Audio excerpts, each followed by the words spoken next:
Hello, everyone, and welcome to Reliving the Extreme. Nate Maxson, your host, here with you, and this week we are reviewing the episode of ECW from July the 4th, 1995. I know there was a bit of a delay in this week's episode coming out, and that was because this episode was completely snake bit. When we first started trying to record it last week, the internet, I don't know to be honest with you, if it was in the program we used to record, if it was somebody's internet connection or whatever, but it was a total shit show trying to record the episode the first time. And then, people's schedules, people have work and things. Chad and Aaron had stuff going on, so we had some scheduling issues to get back in and try to record the rest of the episode. So, essentially, this week's show is a combination of two separate tapings. The first of which is going to sound kind of choppy, the first part of the show, just because, like I said, we had some connection issues and such, and it was kind of a nightmare. So stay tuned, because it is a good show. And then just last night we got to actually record the review of the July 5th episode of ECW for your consumption.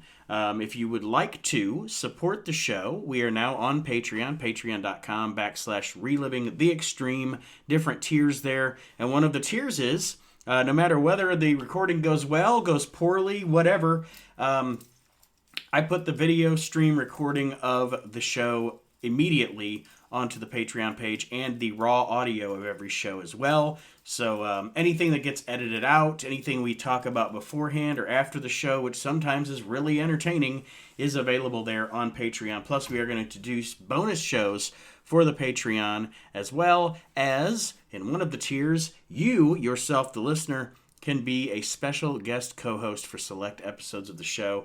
If you want to support us, like I said, it's patreon.com/reliving the extreme. Moving on, let's get to this. July the 4th, 1995 is the episode of ECW we are reviewing. Like I said, the first part of the show, some of the audio may be choppy, a little disjointed. Again, it just had to do with the connection issues. I tried to clean it up as much as I could for you. So here we go. Reliving the extreme. Let's get going, folks. I said, are we going to talk about I guess Vince? Or are we going to talk about ECW? Well, we can talk about both, because I don't think it's going to take us that long to talk about ECW this week. It's not that it's a bad show, but it's like Aaron said earlier, there's a lot, but there's not a lot. It's like one run-on thing through most of the show, but pretty much. the whole Vince thing, and I mean, I never thought I'd see the day when somebody else owned WWE, but it sounds like he weaseled his way back into being in power. Like he literally put in the employment contract that he gave himself last week before the merger that if somebody fires him, he gets a severance package, and if he quits, he gets a severance package. Well, that's why he grew up mustache and shit. He's even more evil, Vince. Like this is Vance McMahon, Vince's evil twin, Vance. The guy's ridiculous. Like, do you think he does this shit on purpose? I don't know. He does this shit on purpose. I honestly think that Vince McMahon is like Donald Trump, where he has no idea that he's a human cartoon character. He has no idea how fucking ridiculous he is. He grew a pencil thin mustache and dyed his hair jet black. He knows. He's a fucking goof. Like, there's no chance that nobody can see this, right? He was at home. He concocted this master plan, and he was like, you know what'll make it even bigger? If I come back with hair completely black and a mustache. Nobody will see that coming. Fuck yeah. biggest swerve in wrestling history. How does he think that mustache thing is not like something that's anybody going to see it? You know, and you know what? The funniest thing about the mustache thing for me in the whole week is he was on CNBC on that Squawk Box show, you know, talking to like the financial reporters. He's got an executive sitting next to him, and you know everybody sitting around him, all they can think about is how ridiculous this man is. But they've got to have a serious they've got to have a serious business conversation with him. And I don't know. They're like they're all sitting around, they're all snickering. Like, look at this guy. He's a boob. Look at him. And it's like what do you say? Like in a business meeting, is probably every 90 seconds that somebody's going, "Who the fuck is this guy?" and they're all looking, and they're all like, "I can't sneeze, but you can have that mustache." Like, what do you think's more interrupting? fucking Vince McMahon, dude. If one of his talents wanted to have that drastic of a change, he'd make them like get permission. Oh, they would. He wouldn't allow it. Oh no, that's not happening. I need him to appear as it though. Like, I want him to come on TV as Moustache McMahon. Moustache McMahon.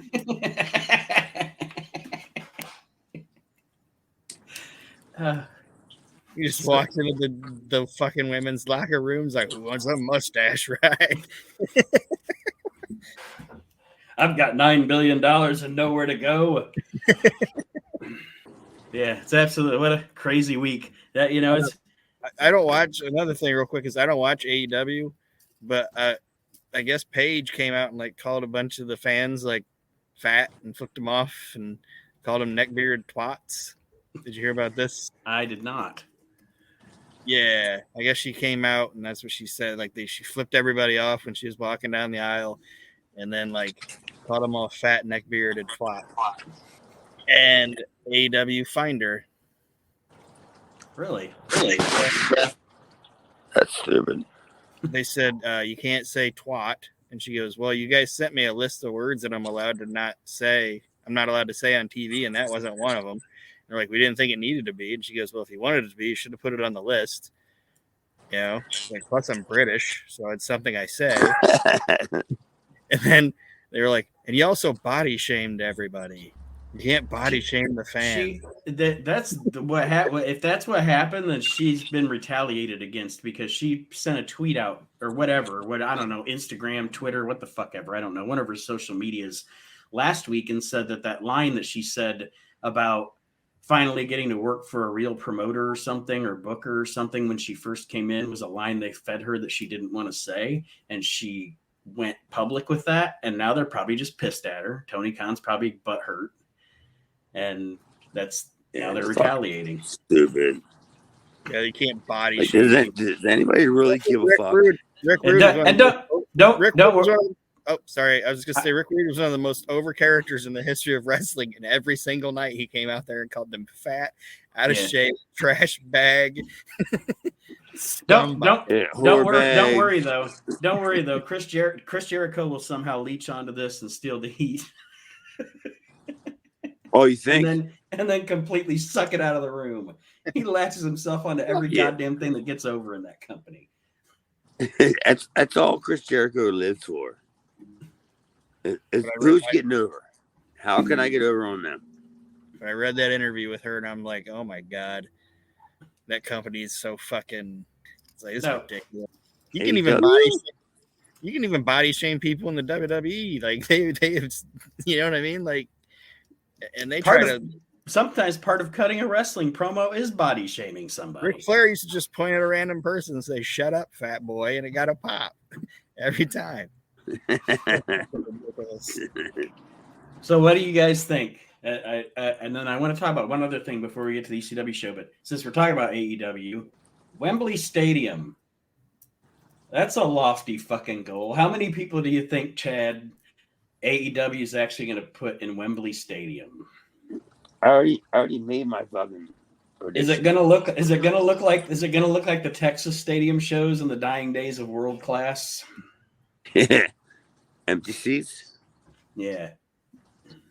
Yeah, it's gonna be like I already guess it's gonna be 57,000 people.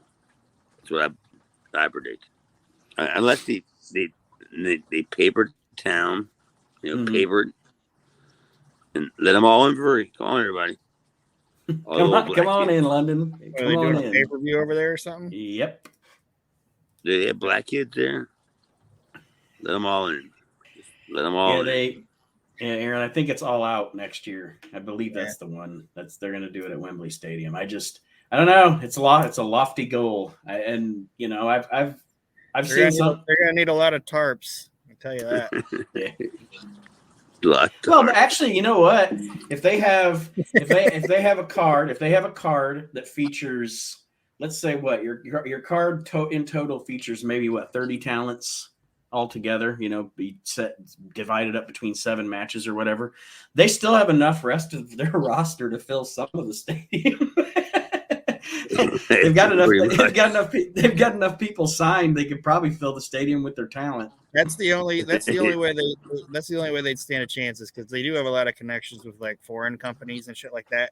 So I don't think they could draw it just using their talent. It's gonna have to be a bunch of inter-promotional matches. And CM Punk getting whether he's a pain in the ass or not, getting CM Punk's gonna be too. They need to get him back. That's not gonna happen.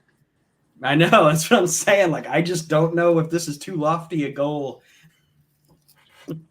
Throwing a hot dog down. Throwing a hot dog down the London Tunnel. People are going to be waiting for CM Punk, and they don't come out. And they get Drew McIntyre. Oh, fuck yeah. All right, whatever. Fuck. And then the last thing I wanted to discuss before we go on to the ECW show, of course, this week, the legendary sheep herder / bushwhacker Butch Miller passed away. And I know, Chad, you had mentioned that you actually worked with them. I did not know that. Yeah, I mean, like, I don't know. I worked with them like 3 or 4 times, and every single time I was like, hey, the only thing I can tell you is, what the fuck is Skibbles? All right, well, when I grab Luch, or whatever his name is, Butch, Luch, whatever his name is, and we do the headbutt gimmick, it's like, you just bump. Mm-hmm. Oh, is that what it is? I mean, I work with them guys, I don't know, probably 7, 12 times, probably work with them. And it was always the same match. It was like, dude, this match is not. Never mind. You know what I mean? Never mind. Yeah. Well, I'm assuming it had to be long in the tooth by the time you got in the ring. Yeah, I was going to say, I'm assuming they were working the very, very slowed down bushwhacker match at that point. Yeah, pretty much. It was like we jumped them, them. We do this, and this, and then they make the comeback, and the guy rams his head into us or whatever. You know what I mean? Yeah, all right, cool. But whatever, man. Well, the episode that we're talking about here, the bushwhackers, mate. But I will say this: still had to be better than working Snuka. Oh, it's you got like some sort of fucking, some sort of to do with them guys, but Snuka dead. Well, the episode we're talking about here, ECW. Oh, go ahead, Chad. Man. Well, but that's what I was going to say is they also they were smart in the fact that they saw, okay, we're going to go work for Vince McMahon, and we're just going to be able to work a style where we're not going to get hurt, we're not going to have to bleed, we're not going to have to do this and that, and get paid a bunch of fucking money to do it and have fun with it. So, I don't begrudge them at all. A lot of people shit on the bushwhacker gimmick. I think it added longevity to their careers. And I mean, not that I don't love them as the sheep herders, but I never put them down for doing that gimmick. Well, it's like Luke said in that tribute he put to Butch, they were in their 40s when they got there. So it's like, Jesus Christ, it's like we've been doing this forever. So God bless them. Dude, sheep herders are like in my top, I don't know, 3 probably of tech. How much money they drew? Mm-hmm. They drew money with the Fantastics. They drew money with rock and roll. They drew money with Carlos and Ayala. You know, Mm-hmm.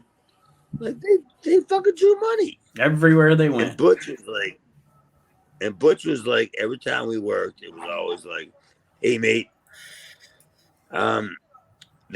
he showed me their deal. Like, this is what we're doing. Like, yeah, all right, whatever, man. It's cool." And it's like, all right, and 5, 7 minutes probably, and we just go like, all right, man. Okay. Well, and You know what I mean? you're in there with a pro, and you're not going to get hurt. Yeah, it was gonna be that match in the night where the crowd's gonna like go, yeah, yay. After that, what are you gonna follow it up with? I don't know. Well, we will go ahead and dig into this episode of ECW here on Reliving the Extreme from July the 4th, 1995. It seems like we've been doing this show forever. But anyway. Which one of you fucking hillbillies did I text to say, or was it a group text where I said, did we already do the show? Technically, kind of. Yeah, I was like, wait a minute. Because I went back and flipped through my notes, and I was like, hey, I got notes on the show. I think I had notes on the show twice, because I think I watched it before, or whatever, and did notes on it, and then we were supposed to do it the one time and then do it. Now I didn't even look for my notes. I just even have less. My other notes probably funnier. the first set usually is you can't recreate it. You can't recreate it. I'm not Seinfeld. Well, Joey introduces the show here as we start the program, and he's going to show us footage from the fan cam from ECW in Jim Thorpe, Pennsylvania, and notes that we now have new tag team champions, Raven and Stevie Richards, which we are going to get footage from that later on, so we'll dig a little deeper into that in a minute. But then more fan cam footage of Shane Douglas. Sure. Hang on, let me stop you right there.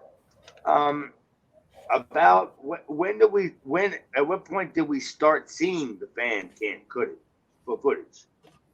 Like how many shows ago, or is this like, it's got to be close to the early point, right? Oh yeah, I was gonna say I think we have seen it before, but we haven't seen it recently. Like the last time we had fan cam footage might have been when they were doing, Funkin' Cactus. Maybe. Yeah, but it's been a minute, so it's been a while. Where was Funkin' Cactus? Which one? It wasn't Florida. It was when they did the branding deal, right? Is that Florida? Oh, the arena? No, that wasn't fan cam. That was actually the home video stuff, wasn't it? So like it wasn't fan cam. It was just their shitty camera work. Yeah, it was them selling. Wasn't it them selling the videotape like 4 months before you could get it in 3 months? I remember what you're talking about, because they like the turnaround on that show was so fast with trying to sell the VHS tapes, but the turnaround of the VHS tapes weren't as fast as the demand for it. The demand was hot, but there was no way you weren't getting that tape in that calendar year. Right. I was going to say, would you like to see this wonderful show from last year? Yeah. Literally, if you got the tape, the only thing you're blessed with is the fact that that Tommy Dreamer's lips are licked envelopes. Well, the next fan cam that they show us is Cactus Jack and Shane Douglas in the ring. Cactus is kind of discussing how they're friends. They're still friends. And there was a great line. Harkening back to Saturday Night Live, because Cactus says, "Shane, you ignorant slut," and I thought that was funny. Slut. Play on the old Dan Aykroyd deal. I don't know what the line was actually from. When Dan Aykroyd and Jane Curtin used to do. Go ahead, Aaron. Well, it's like Nate said. It was Mick going back to SNL, where Aykroyd was like, "Jane, you ignorant slut." It worked because he was like, "Shane, you ignorant slut," and it works because Shane, at this point, they were selling him as a slut because he's selling himself to the WWE or WWF at that point. And that's the whole Wow. How many people do you think basis. got that? Go ahead, Oh, sorry. I was I mean, say, I mean, I doubt did many you get people it? actually Did you caught get on it? it. I know. Like literally, that's an explanation right there that you would have to be a diehard. You know, just be like, damn, all right, no shit. All right, if that's what it was, I got you, man. That's cool. I Well, still Shane like and Cactus. Jane from Orange Cassidy song. Well, Shane and Cactus shake hands here again, letting us know that they're still friends after they've had this little spat for the past few weeks over the World Championship. We get footage of Luna suplexing Stevie Richards, which is fun. Then we just have a variety of promos, just real quick. Sandman and Woman, Too Cold Scorpio. There's nothing of any sort really of these promos. It's just little sound bites of Sandman and Woman, Too Cold Scorpio, Aaron's favorite, Big Val Puccio. Yeah, and they zoom on him like 4 times. He's like, Puccio, It's Puccio, Puccio. It's like, that's the hey, guy. man, that's the way you do it, dude. That's the way you get over it. I mean, I'm remembering it right now for different reasons than he wanted me to, but I'm still remembering it. You know what I mean? Yeah, I liked all that shit. You know how they just threw together like whatever 8 or 10, just soundbite stuff. You know, without the Pulp Fiction music. You know, it was Right, just and like that's what. And that's what I was saying before we got cut off last time. That's what I was saying. Like, this was, I don't necessarily want to say it was because I wasn't there, but I think this was the realization for Paul that we can take these guys that maybe don't have a lot going on, but splice this shit in quick. And it's kind of like the birth of Pulp Fiction. Of course, dude. It's the quintessential I guess definition of when the shit making chicken salad. You know what I mean? He's like, look at this. These guys are fucking idiots out here. And we got like 1,200 now. We got probably like 1,500 people in here that are really ready to tear this building apart. You know what I mean? He's like, fuck, let's go all the way here. Oof. And they're really pushing him. That's something that we've discussed before about Paul E. is his ability to take someone, no matter who they are, accentuate their positives and downplay their negatives. And, if a guy's not good on the mic, then we're going to figure out something to do where him not being good on the mic works into his gimmick. Or yeah, I mean, if a guy's a big... I was a classic example. They gave me Jason because I guess my promo didn't work for Paul. You know what I mean? Because I wasn't very well skilled or versed in cutting promos like in front of people and shit. Mm-hmm. And it stunk. And then I figured, all right, well, Paul's going to give me Jason. All right, Jason's going to talk for me now. So yeah, I get it. And then all he could come up with was, "How do you like my suit?" Well, then we show footage of the Taipei death match between the Rotten brothers, and Bill Alfonso comes out and stops the match. Aaron, do you remember? Because I don't have it in my notes. Do you remember what preface he used for stopping the match? Like what his pretense was for being able to stop the match? Pretense is what I meant. Bodyguard. It was blood. I think it was that Axel had too much blood in his eye. Well, the public, yes, you're right. That is what it was. Yeah. The Public Enemy and the Gangsters come out and they head to the ring and fight in the aisle. Yeah. But Alfonso comes out at first and stops the match. And then the Gangsters and Public Enemy kind of distract Alfonso. And Todd Gordon comes back in the ring and restarts the match. We're going to restart the match. I don't think I saw this. I don't think this is what I saw.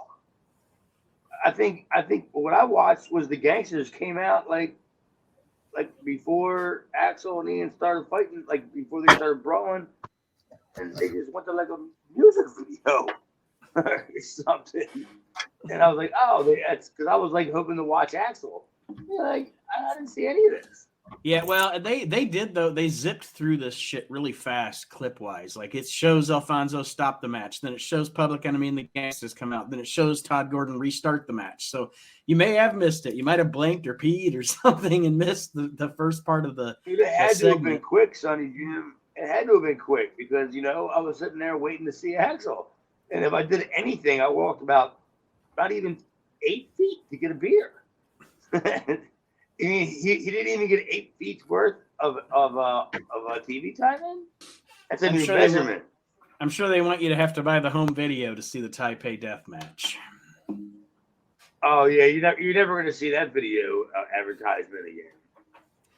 If you have any of the old ECW tapes, oh my God, they shoved that one down your throat. This is about it for Ian, isn't it? Yeah. I think one of Ian's next matches, I think he might even be a fucking job guy with me, or Tony Stetson or something, or even maybe not. Maybe this is it, but everybody but Ian could see that, and that's the sad thing. Everybody in the locker room, because Ian didn't know. Ian was a terrible politicker. I don't know if I mentioned it on the show before. Right? Like, he was a terrible politicker, and he alienated himself from a lot of people in the locker room. But I was always friends with him because I kind of grew up with him, kind of thing. Mm-hmm. So I just knew. I knew it. You're not gonna do this. You know what I mean? Nah. Not a great idea to go to Paul and say all this stuff. That's not gonna happen. I think he wanted to get paid like, I don't know, Sandman money. I don't even know what that is. I'm thinking, okay. I mean, so you actually want to get paid? Oh, all right. And that's your demand? I want Sandman money? All right, whatever. It's why I didn't make Meltzer. Or didn't make Meltzer. The next thing we see is Sandman money's like 2 cases. Yeah, I mean, I've heard that. And then later on, as ECW got bigger, it was like 2 cases, like a half ounce of blow and a bra. And like that guy's easy to take care of, man. I mean, it depends on what town you live. The blow might be the hardest part for him. The next piece of footage we see here is the Public Enemy in the ring with it. It looks like half of the audience in the ring with them, all getting down in the ring with the Public Enemy. Again, we can say what we want about those guys and their pajamas and everything. They were over with that ECW crowd. You can't deny it. No, I mean, how could you? And it doesn't it make imagine the people that were like into it then, that are where they are now, and they look back and they see that shit, and you gotta feel like, oh. That's why when I went to live shows, I never popped for Hogan. I may have gotten the Hogan chill. I'm not gonna lie, I've gotten the Hogan chill, and if you ever got anywhere close to the front row and Hogan came out, you get it too. And this dude told me, "Oh, you're gonna get the Hogan chill." Oh, fuck, Hogan's a jabroni, blah blah. They used to be like, oh. I was like a little schoolgirl. All of a sudden, I had a sign. I didn't even bring a sign. Like, I don't even know where I got it from. I love you, Hawk, or some shit. I was gonna say Hulkamania is just oozing out of your pores. I was like, where did I get this from? I didn't even bring it. But that's the ECW. That's the ECW people, man.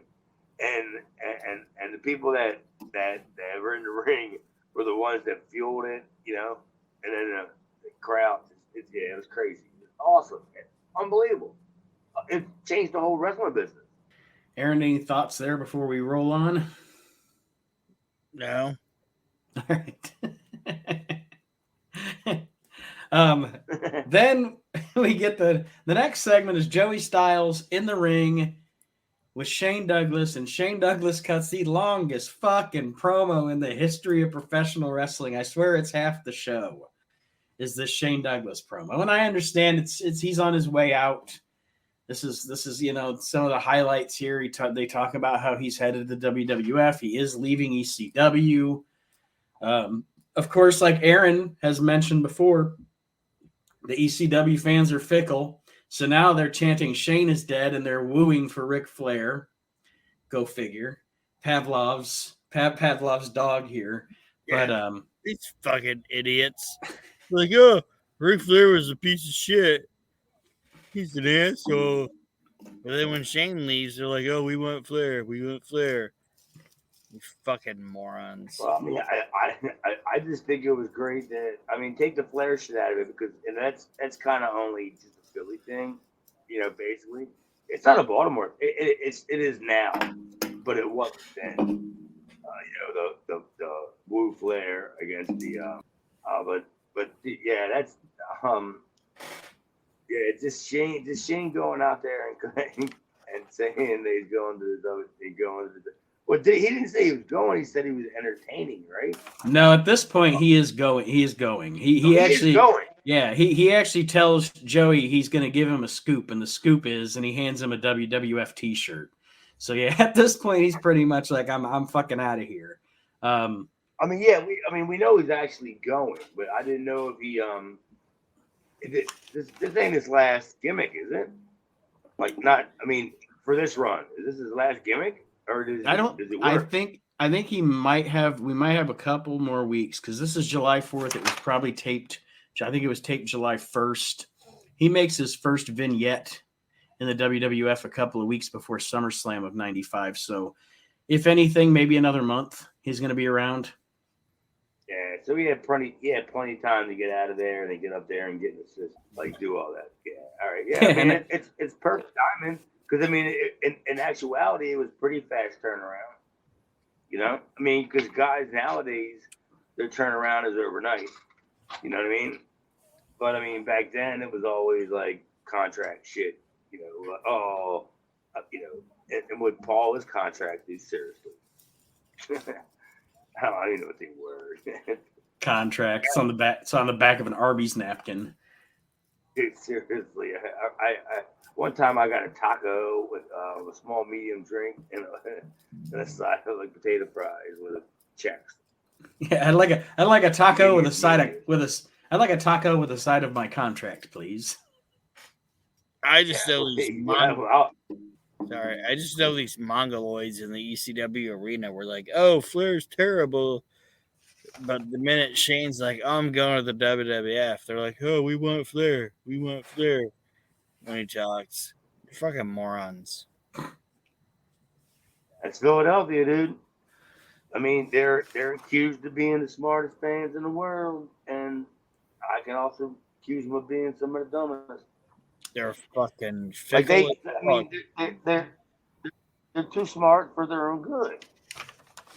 Philly fans, because they all read the sheets, and they all fucking talk. I mean, this is not even stereotypical Jim Cornette, Bischoff, whatever running it. Yeah, they're all the same people.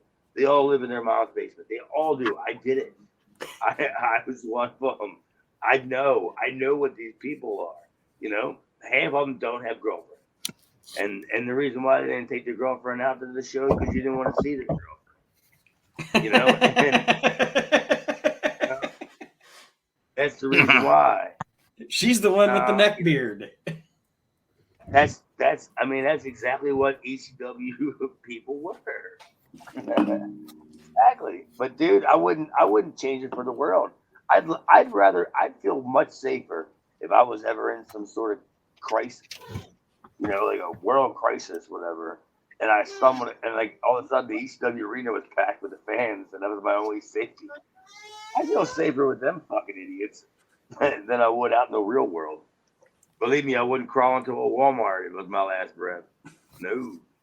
Well, as Shane wraps up this long diatribe with Joey, woman comes out, and of course she's swerving Shane because Sandman's going to come out here in a minute.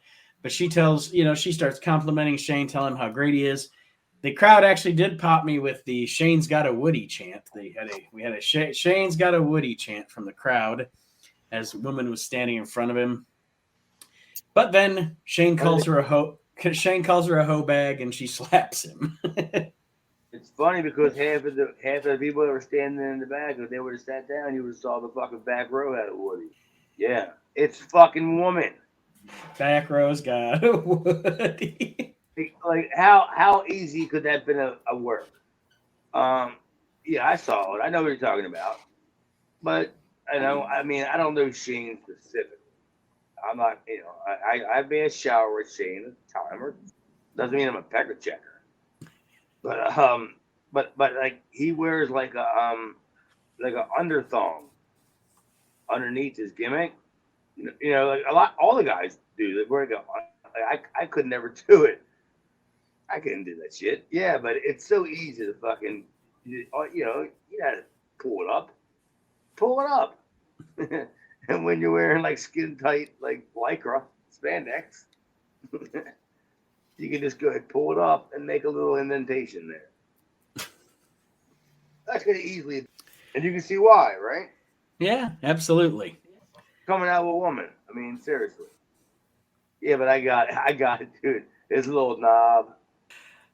Like I said, Shane then calls a woman a hoe bag. She slaps him across the face. He asks her for another slap.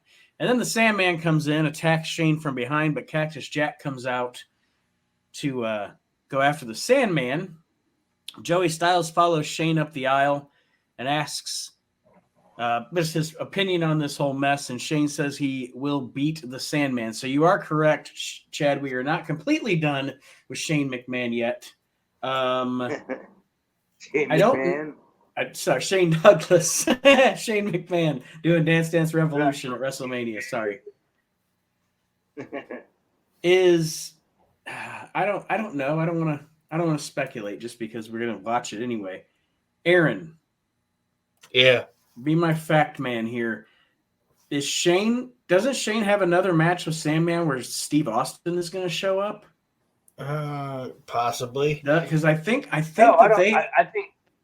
don't think they cross paths. No, they don't. It's Sandman, Steve. Taboo, isn't it?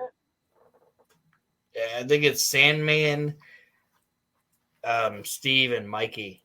Okay. Well, maybe you're right. Yeah, because I just remember. I know there's an ECW championship match that Steve Austin comes out and challenges the winner. It's when Mikey rolls up Steve because they went for years off Mikey being the guy that beat Steve and Mikey doing the move and Steve stealing it from Mikey. All right. Well, I got my shit fucked up there, but I'm pretty sure we still do have a Shane Douglas Sandman match coming up. It's all the same. I mean, it all works out. We all know where we're going. And Aaron, are you banged up? Huh? Banged up? Banged up what? Are you banged up? Is what he said. No. All right. It sounds like you're coming through like on the thing, like because I can't see you. It's coming through like it's like you're kind of slurred because the words are taking like a second and a half to come through on my end. I don't know if Nate's here or I don't care if you are anyway. I'm banged up. All right. How are you? I'm good.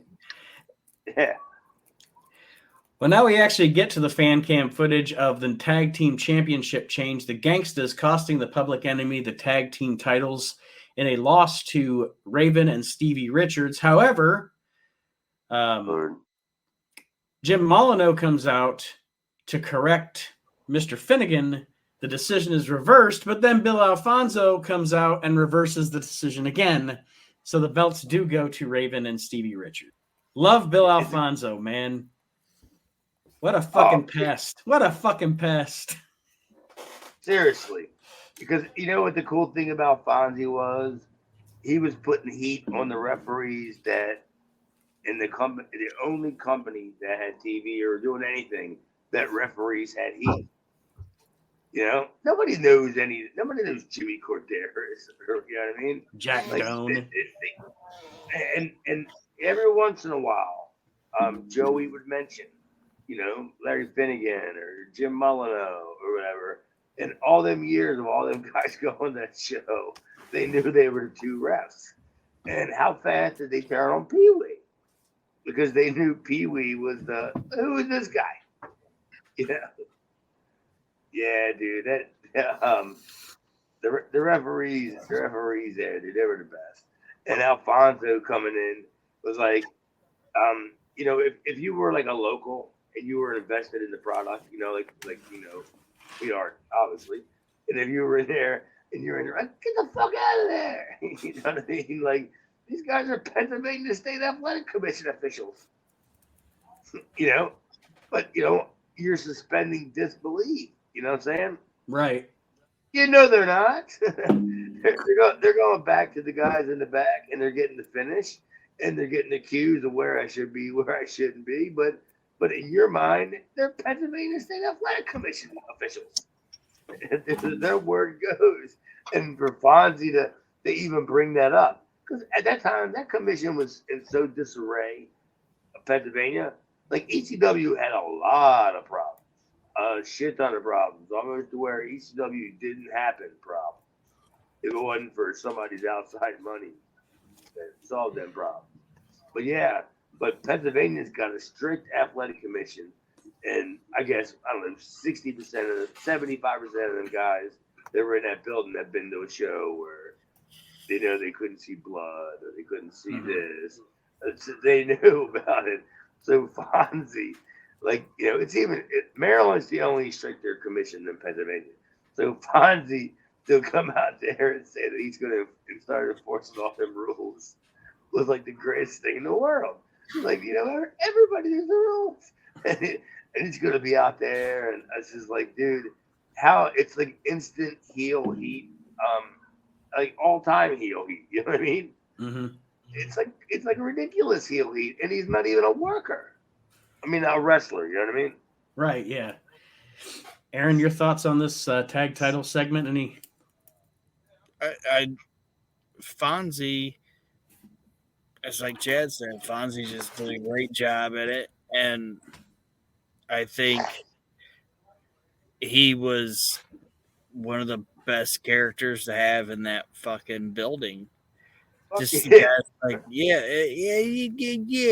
he's like, he looks like a fucking retard, and he's gonna shut the show down if somebody bleeds, like that type of thing.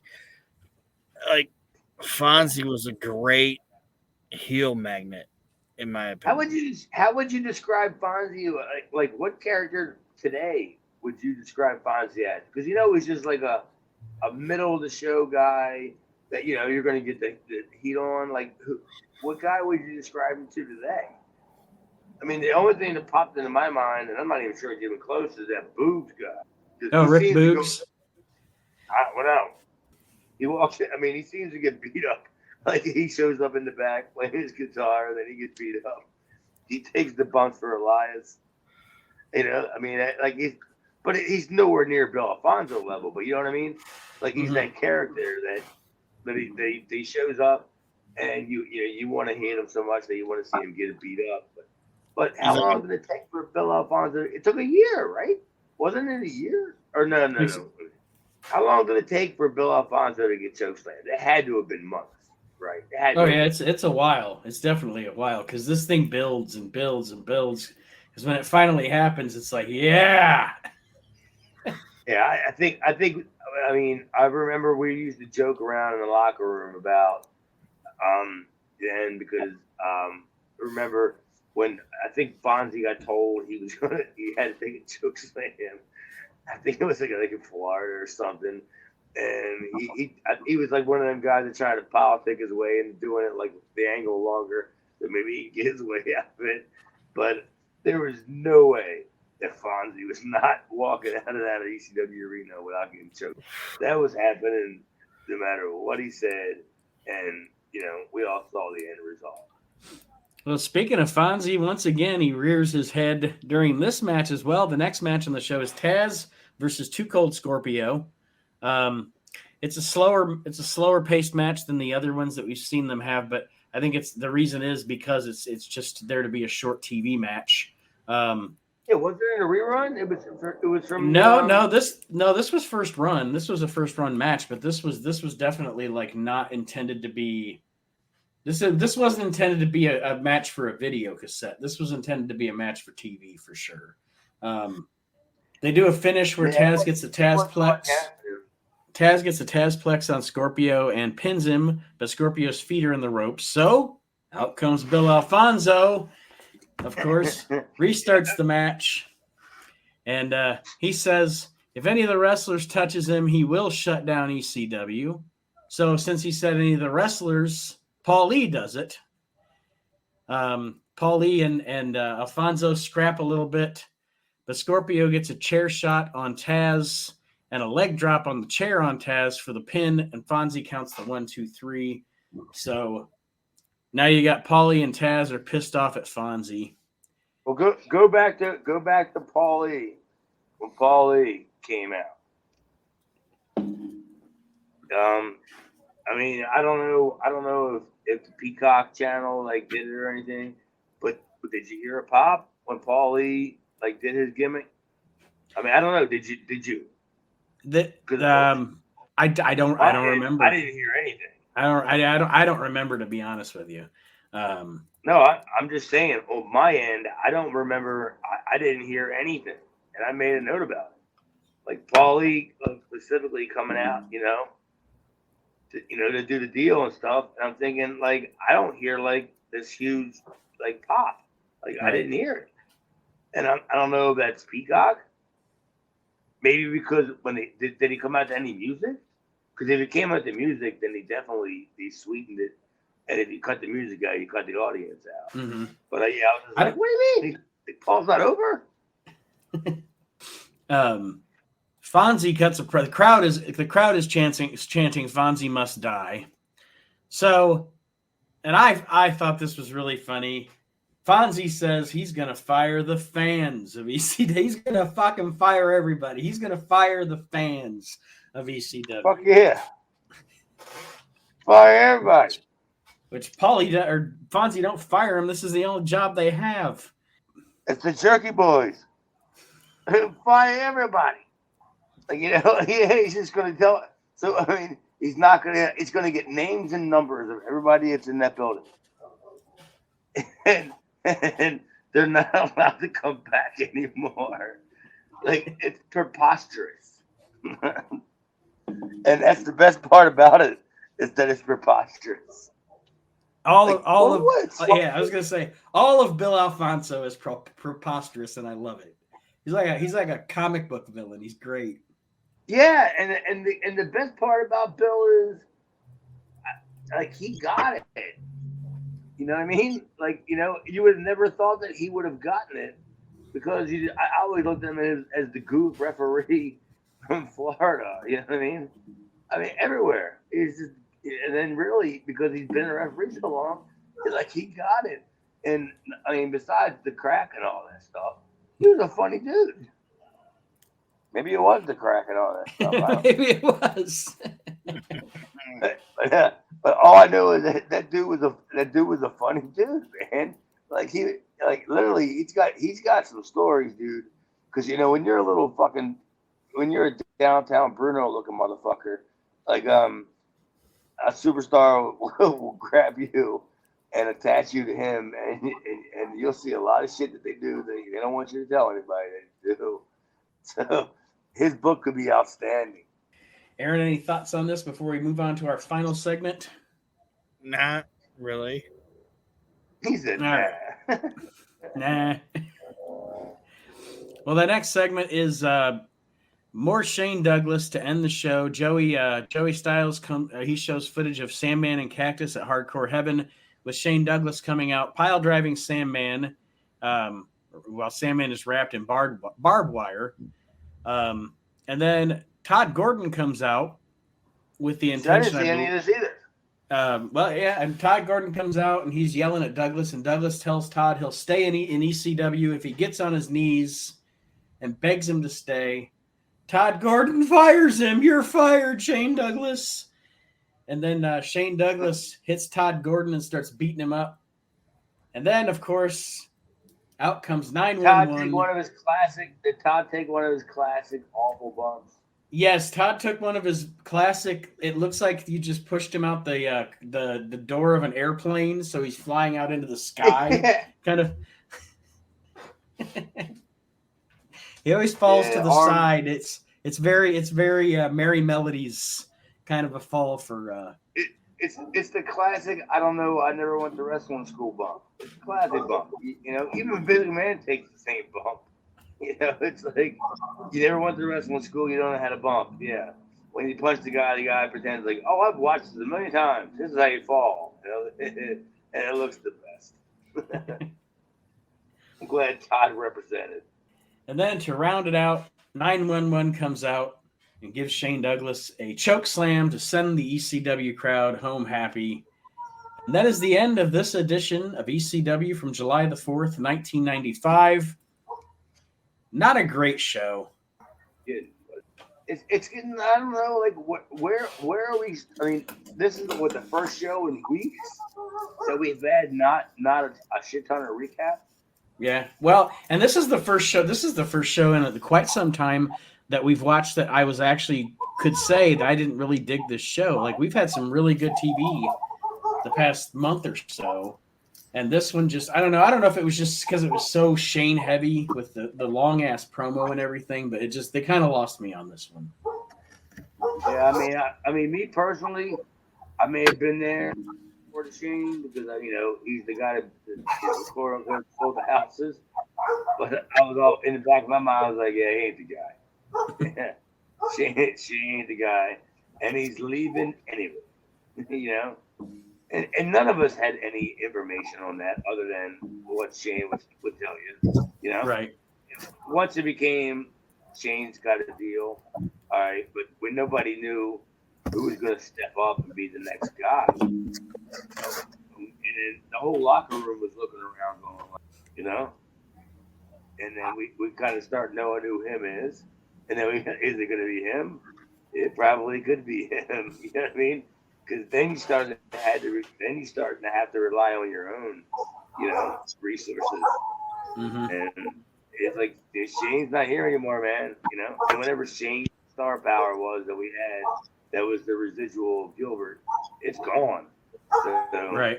Heck, Terry, Sabu, you guys are going to have to step up here, buddy.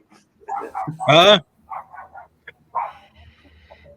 Aaron, you're I think this show was a lot of kind of like what Chad said, where it's a show of people trying to like say the show is progressing and the storylines are progressing and it's almost there. 15 minutes. Sorry. This show was really good in the fact that it set Shane up to be the complete heel in it and sold him that way. Well, it's setting him up to be the complete heel in it, but I mean it's also setting him up into you don't know how they're going to complete this because okay, Shane's leaving. Okay. right. So what? I mean, okay. So what's the matchup? Is this Shane and Sabu or who are Shane? And if it's Shane and Funk is worthless, who is the matchup we're talking about for him leaving? It's probably just. I was gonna say it's probably just Shane and Sandman again. All right, okay, Shane and Sandman again. Like, all right, so the best. This show should be Sandman. This show should be Shane and Raven. Well, how does Raven get in there? Like Shane's not going to challenge Raven. He must have. I don't know. How do you do it? Open challenge? He beats Sandman. I don't know. Sure. I haven't watched the next show, so I don't know. I haven't watched them either, but these people are ignorant. We are gonna get there. So, Chad, Aaron, Any parting words for our listeners this week, Aaron? You go beat up them hillbillies up the street. Not really.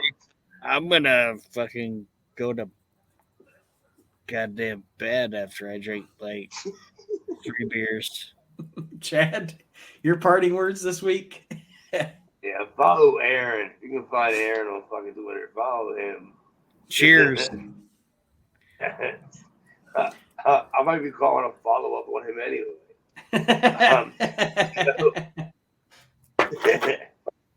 No, you can find me. You can find me on Twitter. It's Chad Austin or Hoover the Mirror, and then on Facebook. And if you go to Chad's Video Vault, I have thousands and thousands of videos that I display, and I also let go at a reasonable price without flat out saying that I fucking sell them. and it's $2 a piece. Come on, seriously. Chad's Video Vault. Yeah.